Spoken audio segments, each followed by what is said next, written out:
अस्सलाम वालेकुम viewers, rich Pakistan की नई एपिसोड लिए मैं हूं आपका मेजबान अख्तर रहमान।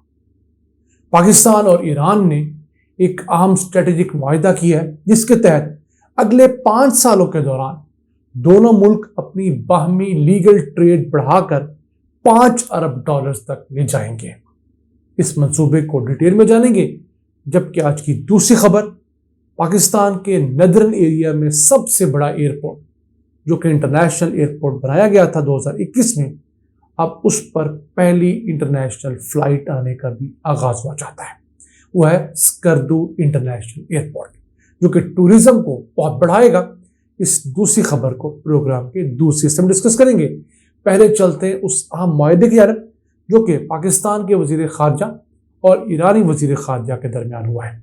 इस एग्रीमेंट के तहत दोनों मुल्क अगले 5 साल यानी 2023 से 2028 तक बाहमी तिजारत को फिलहाल जो तकरीबन $1.5 से $2 अरब है बढ़ाकर $5 अरब तक ले जाएंगे। और ये करना को बहुत मुश्किल नहीं है, इसके लिए कुछ मेहनत जरूर करनी होगी। किस तरह? अगर दोनों मुल्क अमरीकी पाबंदियों के बावजूद आपस में चीजों की बार्टर ट्रेड शुरू कर दें, यानी अशिया लें और उसके बदले अशिया दें, तो अमरीकी पाबंदियां पाकिस्तान पर किसी सूरत इंप्लीमेंट नहीं होंगी। पाकिस्तान में एक बड़ी मिकदार के अंदर ईरानी पेट्रोल, डीजल और एलपीजी गैस समेत कई चीजें आती हैं। अगर हुकूमत पाकिस्तान सिर्फ यही कर ले कि ईरान से जो पेट्रोल, डीजल और एलपीजी गैस स्मगलिंग के जरिए आती है वो लीगल चैनल से आए और उसके बस डॉलर्स की बजाय पाकिस्तान ईरान को चावल दे जो उसे जरूरत होती है। इसके अलावा यहाँ से सर्जिकल गुड्स जा सकती हैं, यहाँ से स्पोर्ट्स गुड्स वहाँ जा सकती हैं, मेडिसिन जा सकती हैं और यूरिया खाद भी वहाँ फिलहाल स्मगल होकर जा रही, वो भी हम लीगल तरीके से भेज सकते हैं। तो ये एक ऐसा तरीका है जिसके जरिए हमारी बाहमी तिजारत बड़ी आसानी से $5 अरब से बढ़ सकती है।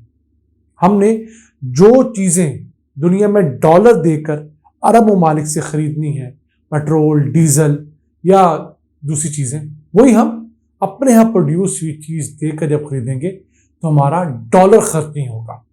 और जब डॉलर खर्च नहीं होगा तो हमारा जो करंट अकाउंट डेफिसिट है और दूसरे मसाइल बहुत हद तक कंट्रोल किए जा सकते हैं।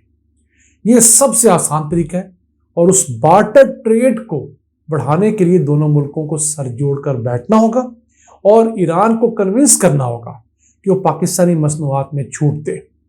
ईरान और तुर्की दो ऐसे इस्लामी मुल्क हैं जो अपने फायदे के लिए तो बहुत तगड़ा स्टैंड लेते हैं लेकिन अगले को रगड़ के रख देते हैं। ये दोनों मुल्क पाकिस्तान को खास तिजारत में सपोर्ट नहीं करते। तो मैं समझता हूं वक्त आ गया है कि इन दोनों मुल्कों को कन्विंस किया जाए, क्योंकि ये अहम जगह पर बैठे हैं कि वो पाकिस्तानी मसनूआत के ऊपर अपने टैक्सेस, ड्यूटीज और दूसरी सख्तियां, पाबंदियां कम करें ताकि हमारी एक्सपोर्ट्स बढ़ सकें। पाकिस्तान भी तो कितना कुछ ईरान से लेता है। हम 70% चीजें ईरान से मंगवाते हैं और 30% सिर्फ ईरान को भिजवाते हैं। तो ये चीज 50-50 होनी चाहिए ताकि किसी मुल्क को भी इसका नुकसान ना हो। ये तो है इस चीज को बढ़ाने का तरीका अमरीकी पाबंदियों के दौरान भी। अगर अमरीकी पाबंदियां खत्म हो जाती हैं फिर तो बहुत सारे रास्ते खुल जाएंगे। इसके अलावा दोनों मुल्क जो है आपस में बॉर्डर के ऊपर कुछ 6 से 8 बॉर्डर मार्केट स्टैब्लिश कर रहे हैं।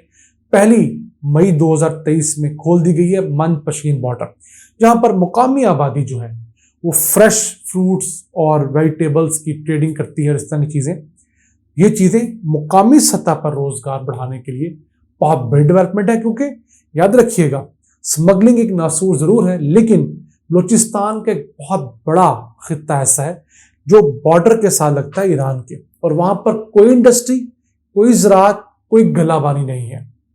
तो वहां पर लोगों को रोजगार मुहैया करने का बेहतरीन तरीका ये बॉर्डर मार्केट्स हो सकती हैं। आइए चलते हैं आज की दूसरी अहम खबर की तरफ।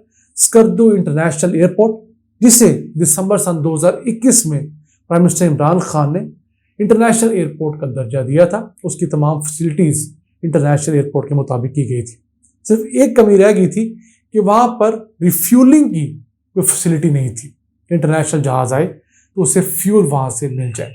तो अब वहां पर रिफ्यूलिंग की फैसिलिटी दे दी गई है। तो उम्मीद है कि अब ये फुली ऑपरेशल होगा और 14 अगस्त सन 2023 वाले दिन पहली फ्लाइट दुबई से इस जगह आएगी, स्कर्दू इंटरनेशनल एयरपोर्ट पे। 4.5 घंटे की फ्लाइट होगी। उम्मीद करते हैं कि इस फ्लाइट से ना सिर्फ पाकिस्तानी आएंगे बल्कि टूरिस्ट की बड़ी तादाद लगेगी और अरब टूरिस्ट। पहले उनको आना पड़ता था इस्लामाबाद, फिर इस्लामाबाद से फ्लाइट कभी मिलती थी कभी नहीं मिलती थी स्कर्दू की। तो अब ये डायरेक्ट फ्लाइट होगी और इंटरनेशनल एयरपोर्ट की खसूसियात ये होती हैं वो ऑल वेदर रनवेज होते हैं, वहां पर आप हर वेदर में उतर सकते हैं। याद रखिएगा हमारे नदरन एरिया में 3 एयरपोर्ट्स हैं, गिलगित, चित्राल और स्कर्दू। लेकिन गिलगित और चित्राल के एयरपोर्ट्स के जो रनवेज हैं वो छोटे हैं, वहां पर बड़े जहाज नहीं उतर सकते। अब ये जो रनवे है स्कर्दू एयरपोर्ट का, इसकी जो तवालत है वो तकरीबन 12,000 फुट है। तो ये इस हिसाब से भी बड़ा अच्छा। फिर इसकी ऊंचाई सतह समंदर से 7,316 फुट है, खासी बुलंदी पर वाक़ है। तो इस एयरपोर्ट को खोलने के साथ हमें इस चीज को भी इंश्योर करवाना चाहिए कि जो बाहर से हमारे पास टूरिस्ट आएंगे उनको ठहराने के लिए क्या हमारे पास एयरपोर्ट के ऊपर कुछ सहूलियात हैं, कोई ऐसे डेस्क होने चाहिए जहां पर उनको एक स्टेट ऑफ द आर्ट रहाइश का एक्सपीरियंस देने के लिए होटल के नुमाइंदे मौजूद हों, इसी तरह के दीगर सहूलियात हों। फिर इस एरिया के अंदर रोड्स की कई शिकायत हैं, उस रोड्स की शिकायत को भी दूर करना चाहिए कि रोड्स प्रॉपर हों, ताकि आपका जो पहला इंप्रेशन आए, जो भी टूरिस्ट उतरे वो अपने एयरपोर्ट से अपने होटल जाते तक जिस रास्ते से गुजरे उसकी फील अच्छी होनी चाहिए।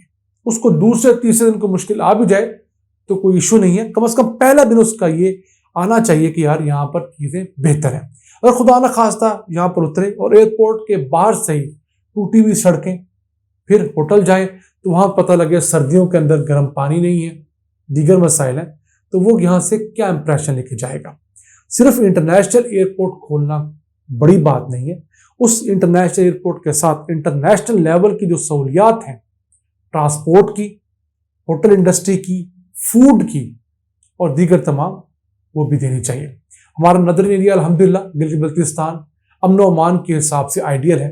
चोरी चुकारी तक वहां नहीं होती, लोग इतने पुरअमन हैं, ईमानदार हैं।